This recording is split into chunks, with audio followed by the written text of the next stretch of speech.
Hai good people, perkenalkan nama saya Sapi. Pada video ini saya ingin bahas sebuah tren yang saya rasa cukup menarik untuk kita bahas, yaitu tentang mental health. Yang dimana kita tahu bahwa mental health itu faktor X-nya itu nggak cuma satu ya, ada banyak penyebabnya.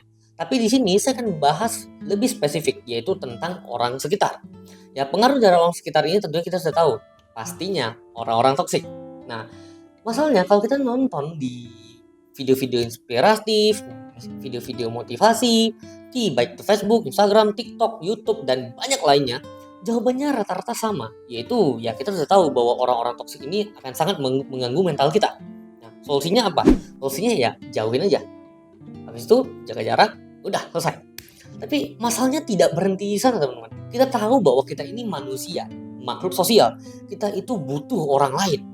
Nah, ketika kita butuh orang lain, artinya kalau kita sudah jauhin, kita sudah menghapus beberapa orang toksik ini dari hidup kita, ya, artinya kita butuh mencari yang baru sebagai penggantinya. Nah, masalah baru muncul di sini. Bagaimana kalau kita cari yang baru, masih sama toksiknya? Atau bahkan tidak menutup kemungkinan ternyata orang ini lebih toksik lagi daripada yang sebelumnya. Ayo, terus gimana solusinya? Pada kasus ini, sangat penting untuk kalian mempelajari kemampuan baru, di mana kemampuan ini membantu kalian melihat bahkan menilai karakter asli seseorang bahkan hingga ke sisi gelapnya. Kalau kalian punya kemampuan ini untuk melihat karakter aslinya bahkan sampai ke sisi gelapnya, saya percaya kalian akan sangat mudah untuk menyaring orang-orang yang di sekitar kalian. Apakah orang ini layak menjadi teman dekat saya, orang dekat saya, atau orang ini, wah ini toksik nih, mendingan saya jauhin. Terus bagaimana caranya? Mari kita bahas. Ada 5 cara untuk melihat karakter asli seseorang. Yang pertama, ini adalah cara yang saya paling suka di antara 5 cara ini. Kenapa? Karena cara yang pertama ini paling mudah, cepat, dan akurat. Hanya saja butuh sedikit pengorbanan. Ya, gerakan ini tahu ya. Oke, kita langsung saja. Yang pertama, cobalah berurusan uang langsung dengannya. Misalnya, untuk mengetes kejujurannya, coba percaykan uang untuk dikelola. Nanti akan kelihatan hasilnya seperti apa.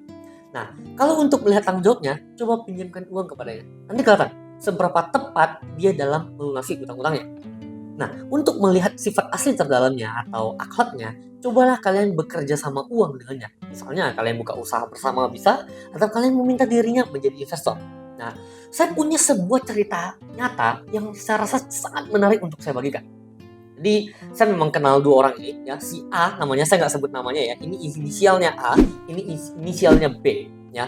Si A dan si B itu lumayan dekat hubungannya, ya. Si A ini pada suatu hari meminta si B, yuk lu jadi investor di perusahaan gua. Dan ternyata si B ini menerimanya. Dalam perjalanan, dalam 4 bulan pertama lebih tepatnya, ya, ternyata investasi yang dijanjikan oleh si A itu benar-benar nyata. Ya, baliklah setiap bulan. Jadi perjanjian mereka adalah returnnya setiap bulan. Dikasihlah berapa persen setiap bulan ke si B setiap bulan. Tapi namanya bisnisnya naik turun ya. Ada suatu ketika di bulan ke-5 atau ke-6 saya agak lupa, bisnis si A itu mulai mandek.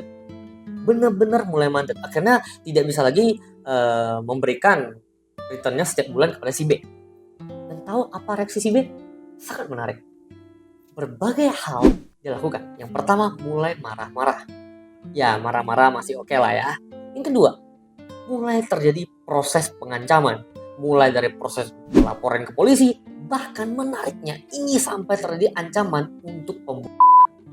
Diancam, kalau sampai uangnya nggak balik akan. Wow, gila. Saya sampai mendengar cerita itu dan kayak, wow, betapa menyeramkannya seseorang kalau sudah berhubungan dengan uang. Padahal saya cukup mengenal orang ini. Orangnya orang yang terlihat sangat baik hati, punya integritas. Itulah penilaian saya kepada orang tersebut. Dan ternyata berkaitan dengan uang, wow, saya benar-benar shock. Ini benar-benar shock. Sifat aslinya keluar semua. Dan saya kayak, wow, bagus. Pertahankan sifat itu ya. Kesimpulannya, pada cara pertama ini adalah percayalah bahwa sebaik apapun orangnya, punya integritas seperti apapun orang tersebut, akan terlihat palsu kalau dia sudah berurusan dengan uang. Jadi makanya kenapa saya bilang saya sangat suka cara pertama, karena paling akurat. Berhubungan uang dengannya, kalau dia merasa rugi atau lain sebagainya, sifat aslinya pasti keluar. Seru kan? Itu baru yang pertama. Kita lanjut. Yang kedua adalah saat orang tersebut sedang mengalami masalah berat. Percayalah teman-teman, orang yang sedang mengalami masalah berat itu juga cukup mudah untuk kelihatan sifat aslinya. Misalnya, bagaimana dia menyalahkan orang lain atas masalah yang menimpanya. Termasuk juga dia melampiaskan emosinya kepada siapapun, misalnya itu teman, pasangan, orang tua, dan juga anaknya. Ini banyak sekali kasusnya. Berikutnya, bagaimana dia bersifat tidak profesional. Di mana dia punya masalah pribadi tapi dia bawa ke dunia profesional. Misalnya, membatalkan janji secara sepihak atau membatalkan pekerjaan yang sudah dia deal karena dia punya masalah mood sedang jelek. Gawat kan?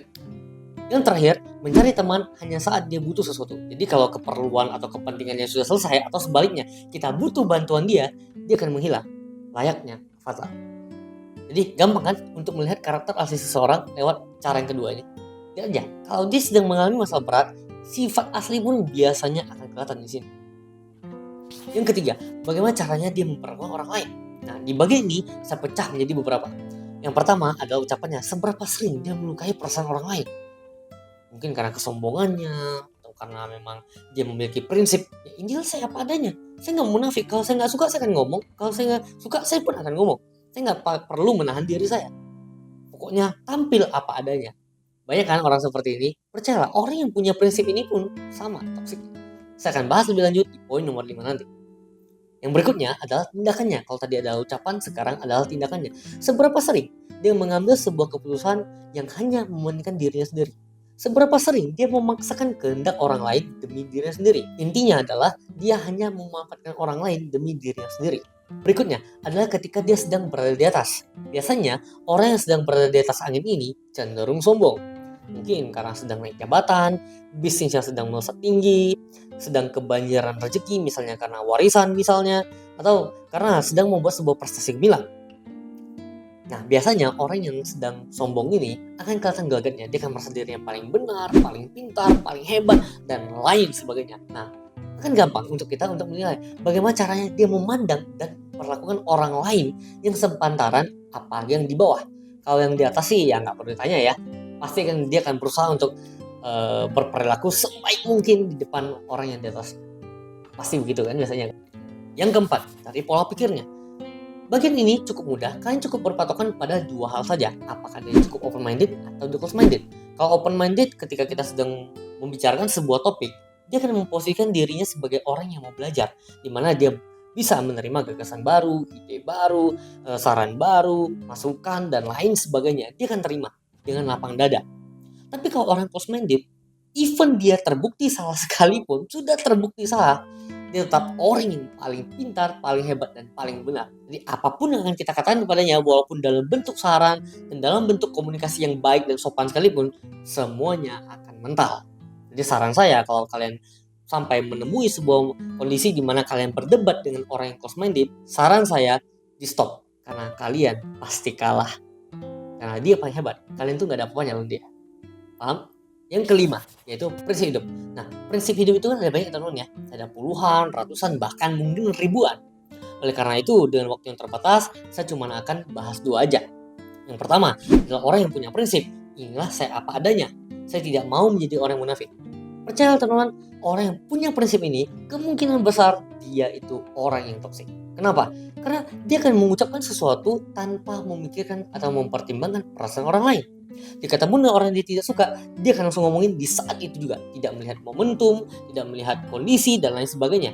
Pokoknya kalau nggak suka, ngomong aja langsung. Nah, orang seperti ini kalau kita nasehatin pun, kan mental. Dia kan bilang, nggak bisa. Gue nggak bisa. Kalau gue nggak suka, ya gue pasti ngomong. Kalau gue tahan-tahan, gue nggak bisa menjadi diri saya apa adanya. Nggak bisa. Gue nggak suka, gue akan langsung ngomong.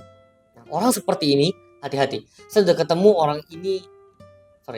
sering ketemu orang-orang seperti ini jumlahnya banyak.